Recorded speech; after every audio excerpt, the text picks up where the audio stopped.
السلام علیکم۔ آج ہم ایک پرسنل ہائیجینک ٹاپک پہ بات کریں گے کہ وہ ایشو سردیوں میں بھی ہوتا ہے لیکن گرمیوں میں وہ بہت زیادہ ہوتا ہے۔ وہ ہے گرمیوں میں پسینے کی بدبو کس طرح دوسروں کے لیے تکلیف دہ ہو سکتی ہے۔ اس میں سب سے پہلے تو وہ لوگ آتے ہیں جو بہت زیادہ مشقت کا کام کرتے ہیں، ان کو بہت زیادہ پسینہ آتا ہے۔ اس کے بعد ینگ بچے آتے ہیں جو بہت زیادہ ٹریول کرتے ہیں، پھرتے ہیں، پیدل چلتے ہیں۔ اس کے بعد جو ہے وہ عورتیں آتی ہیں موسٹلی، اور وہ مرد بھی ان میں، عورتیں اسپیشلی، جو اپنے کچھ ان کے لحاظ سے قیمتی سوٹس جو ہوتے ہیں جو بار بار واش نہیں کیے جا سکتے، ان کو وہ دھوتی نہیں ہیں اور وہ بار بار ان کو دھوئے بغیر ان کو پہنتی ہیں۔ اور ایک اور جو ہمارے آ جاتے ہیں وہ ہے عبایا پہننے والی عورتیں بھی ہیں۔ عبایا پہننے والی خواتین بھی جو ہیں وہ بھی عبایا پہن لیتی ہیں، اوپر سے مے بی وہ صاف ہوتا ہے، مے بی وہ نیچے سے کپڑے گندے ہوتے ہیں۔ ساری کی بات نہیں کر رہی میں، ہر ایک کی بات نہیں کر رہی، چند ایک لوگوں کی بات کر رہی ہوں جو اس چیز کی کیئر نہیں کرتے۔ اور یہ آپ لوگوں نے محسوس کیا ہوگا کہ آپ لوگ بھی کئی دفعہ تکلیف کا شکار ہوتے ہیں، اور ان میں یہ سارے لوگ آ جاتے ہیں۔ اور پسینہ آنا جو ہے وہ یہ کوئی یہ ایک ایسا موضوع ہے جس پر بات کرنے سے لوگ بہت شرماتے ہیں، لیکن اس کی وجہ سے روزانہ ہزاروں لوگ جو دوسروں کے لیے تکلیف کا باعث بن رہے ہوتے ہیں، اور اگر انہیں اس کا احساس خود بھی نہیں ہوگا تو پھر کس کو ہوگا؟ اور اکثر انہیں اس چیز کا احساس ہوتا ہی نہیں ہے کیونکہ وہ اپنی پسینے کی اسمیل کے عادی ہو چکے ہوتے ہیں۔ یہ کوئی اب نارمل بات نہیں ہے پسینہ آنا۔ پسینہ اور جسم کی بدبو انسان ہونے کے بالکل عام حصے ہیں،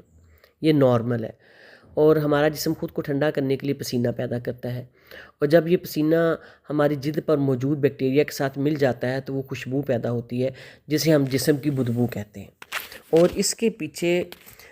ریزن یہ ہوتی ہے، یہ کئی دفعہ شرمناک محسوس ہوتی ہے، وہ اس لیے ہوتی ہے کہ آپ لوگ اپنی ہائیجین کا خیال نہیں رکھتے، یا ہم لوگ اپنی ہائیجین کا خیال نہیں رکھتے۔ ان میں یہ ہوتا ہے کہ چلیں آپ ذرا سوچیں تھوڑا سا کہ آپ کسی مسجد میں نماز پڑھنے گئے ہیں، صفیں بن چکی ہیں، امام صاحب تکبیر کہنے والے ہیں، اچانک آپ کے برابر میں ایک ایسا شخص کھڑا ہو جاتا ہے جس کے جسم یا کپڑوں سے اتنی شدید بدبو آ رہی ہوتی ہے کہ پوری نماز میں آپ کی توجہ بٹ جاتی ہے۔ یا آپ کسی بس، وین یا دفتر میں بیٹھے ہیں اور ایک شخص کے قریب بیٹھنا مشکل ہو جاتا ہے۔ اور میرا خود کا ایکسپیرینس یہ ہے کہ میں نے بہت دفعہ مالز میں جاتے ہوئے ینگ لڑکیوں کو، عورتوں کو پاس سے گزرتے ہوئے دیکھا ہے کہ ان کے کپڑے گندے تو نہیں ہوتے ہیں سچ، لیکن وہ اتنی بری طرح سٹنک کر رہی ہوتی ہیں کہ ایک دفعہ دماغ بندے کا چکرا جاتا ہے۔ میرے ساتھ خود ایک واقعہ پیش آیا کہ میں نے چند دن پہلے میں ایک ہاسپٹل میں گئی تو وہاں ایک عورت میرے پاس آ کے بیٹھی، وہ مڈل کلاس عورت تھی، کوئی کپڑے اس کے بہت برے اور بہت گندے نہیں تھے، بٹ شی واز اسٹنکنگ سو مچ، بہت زیادہ ان سے بدبو آ رہی تھی۔ اور وہ جو ہی انہوں نے اپنا تھوڑا سا دوپٹہ ٹھیک کرنے کے لیے انہوں نے اپنا تھوڑا سا بازو اٹھائے تو پھر میرا ان کے پاس بیٹھنا ہی مشکل ہو گیا، مجھے اپنی سیٹ جو ہے مجھے وہاں سے موو کرنا پڑا اور میں کسی دوسری جگہ پہ جا کے بیٹھی۔ اب اس میں یہ ہے کہ یہ تھوڑا سا اس میں سوچنا پڑے گا کہ کیا کبھی ہم نے سوچا ہے کہ کہیں یہ تکلیف دوسروں کو ہماری وجہ سے تو نہیں ہو رہی؟ صحیح ہے، سب سے پہلے یہ دیکھیں کہ اپنے آپ کو صاف رکھیں۔ جو فیشن ہوتا ہے نا، فیشن جو ہے وہ دوسروں کو دکھاوا ہوتا ہے، اور اپنی جو پرسنل ہائیجین ہے اس کا تو اسلام نے بھی بہت زیادہ اس کے اوپر زور دیا ہے، کیونکہ ہماری جو نبی پاک صلی اللہ علیہ وسلم پر قرآن جو اللہ کا پیغام ہے اس پر جو دوسری وحی آئی تھی آپ صلی اللہ علیہ وسلم پر سورۃ المدثر کی، اس میں اللہ نے آپ کو حکم دیا تھا کہ وَثِيَابِكَ فَطَهِّرْ، اور اپنے کپڑوں کو پس پاک رکھ۔ اس کا کیا مطلب ہے؟ یعنی کپڑے دھلیں گے تو ہی پاک ہوں گے نا، صاف ستھرے ہوں گے تو ہی پاک ہوں گے نا۔ اور دوسرا اس میں یہ کہا جاتا ہے، ایک حدیث ہے کہ الطہور شطر الایمان، پاکیزگی ایمان کا حصہ ہے، اور ہم یہ بھی پڑھتے ہیں کہ صفائی جو ہے وہ نصف ایمان ہے۔ ایک اور روایت میں بھی آتا ہے کہ رسول صلی اللہ علیہ وسلم خوشبو کو پسند فرماتے تھے اور مسلمانوں کو صفائی، مسواک، ناخن تراشنے، غیر ضروری بال صاف رکھنے اور عمدہ خوشبو اختیار کرنے کی ترغیب دیتے تھے۔ علماء نے یہ بھی بیان کیا ہے کہ مسجد میں ایسی چیز کھا کر آنے سے بھی منع کیا ہے جس کی بو دوسروں کو تکلیف دے، جیسے کچا لہسن اور پیاز۔ اس سے یہ اصول معلوم ہوتا ہے کہ مسلمان کو ہر اس چیز سے بچنا چاہیے جو دوسروں کے لیے اذیت کا باعث ہو۔ پسینہ خود بدبودار نہیں ہوتا، یہ جاننا ضروری ہے، بہت ضروری ہے کہ پسینہ بذات خود بدبودار نہیں ہوتا۔ اصل بدبو اس وقت پیدا ہوتی ہے جب جلد پر موجود بیکٹیریا پسینے کے ساتھ مل کر اس کو توڑتے ہیں۔ اگر جسم دیر تک گیلا رہے، کپڑے تبدیل نہ کیے جائیں یا صفائی میں کوتاہی ہو تو بدبو بڑھ جاتی ہے۔ بہت ساری عورتیں جو ہیں وہ کچن میں کام کر رہی ہوتی ہیں، اور کچن میں کام کر کے ان کے کپڑے پسینے سے بھیگے ہوئے ہوتے ہیں، اور وہ ویسے ہی آ کے اے سی میں بیٹھ جاتی ہیں، اور وہ پھر اکڑ کے جو کپڑوں کا برا حال ہوتا ہے، اور پھر جو وہ بہت زیادہ تکلیف دہ وہ جو ان کا وہ عمل ہوتا ہے، اور یہ ایک تو یہ دوسروں کے لیے تکلیف دہ ہے، دوسرا آپ کے خود کے لیے بھی تکلیف دہ اس طرح کا ہے، یہ جسم کے لیے بھی نقصان دہ ہے کہ اتنی ٹھنڈ سے یک دم آپ کم از کم ان کپڑوں کو پنکھے میں سکھائیں اور تھوڑی دیر بیٹھیں، پھر غسل لیں اور پھر کپڑے تبدیل کریں اور پھر آ کے اے سی میں بیٹھیں، اور اس طرح پسینہ لے کے اور اے سی میں آ کے بیٹھنا تو نہایت ہی مطلب آپ کی یہ ناپسندیدہ فعل ہے۔ اس طرح عبایا پہننے والی ہماری بہنیں ہیں کہ وہ ہماری بہت سی بہنیں پردہ کرتی ہیں، جو ایک قابل احترام عمل ہے، لیکن گرمیوں میں عبایا پہننے کی وجہ سے جسم میں زیادہ گرمی محسوس ہوتی ہے،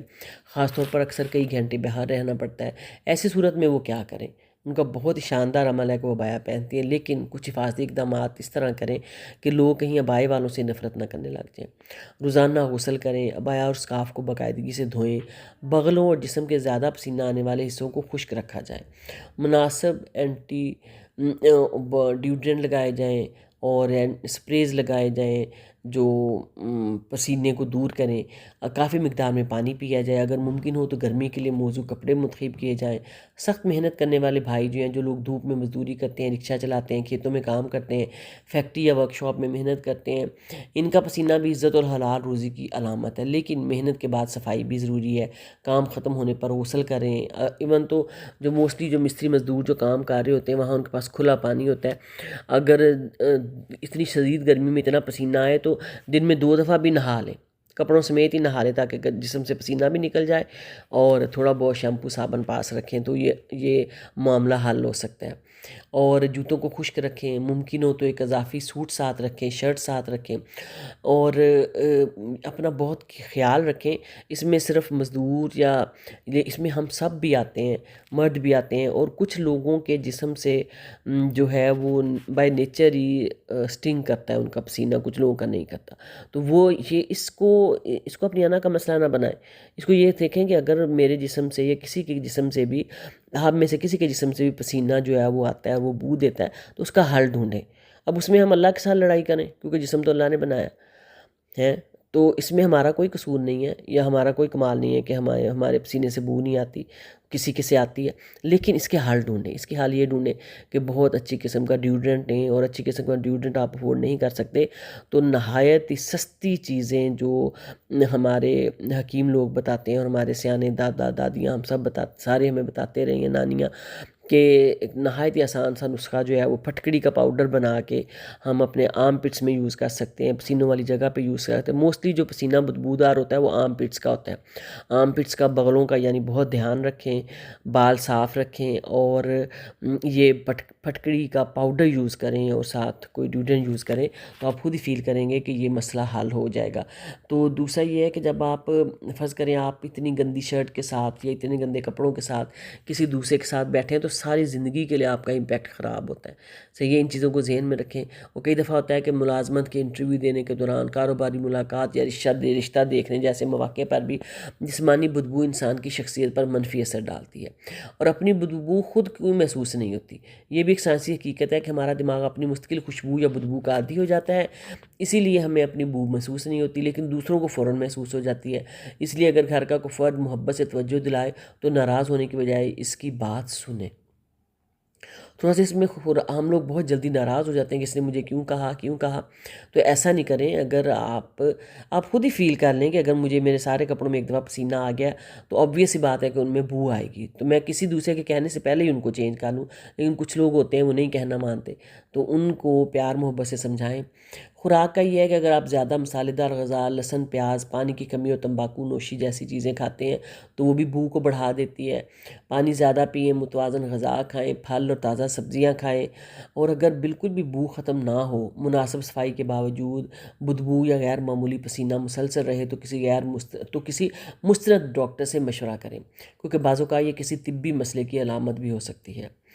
تو ہم یہ دیکھیں نا، یہ بھی ہمارے کنٹرول میں نہیں ہے. تو آپ کسی ڈاکٹر کو چیک کروا سکتے ہیں. یا وہی بات ہے کہ اگر آپ کی ساکس میں سے اسمیل ہے، پاؤں میں سے اسمیل ہے، تو آپ ان کو روز چینج کریں، پاؤں صاف رکھیں، پاؤں کو کوئی پاؤڈر لگائیں، کوئی چیز لگائیں تاکہ دوسرے کے لیے تکلیف کا باعث نہ بنے. ہم مہنگے کپڑے پہن سکتے ہیں، قیمتی موبائل خرید سکتے ہیں، بہترین جوتے پہن سکتے ہیں، لیکن اگر صفائی کا خیال نہ رکھیں تو ہماری اچھی شخصیت کا اثر کم ہو جاتا ہے. آئیے آج ہم عہد کرتے ہیں روزانہ جسم کی صفائی کریں گے، صاف کپڑے پہنیں گے، دوسروں کا خیال رکھیں گے، گرمیوں میں زیادہ پانی پئیں گے، ضرورت ہو تو خوشبودار کوئی خوشبو، پرفیوم یا ڈیوڈرنٹ استعمال کریں گے. اور کسی اپنے کو اس مسئلے کا سامنا ہو تو اس کی تذلیل کرنے کی بجائے محبت سے رہنمائی کریں گے. اللہ تعالیٰ ہمیں ظاہری اور باطنی پاکیزگی عطا فرمائے، ہمیں دوسروں کے لیے آسانی کا سبب بنائے اور ہماری زندگی کو سنت نبی صلی اللہ علیہ وسلم کے مطابق گزارنے کی توفیق عطا فرمائے. السلام علیکم ورحمۃ اللہ.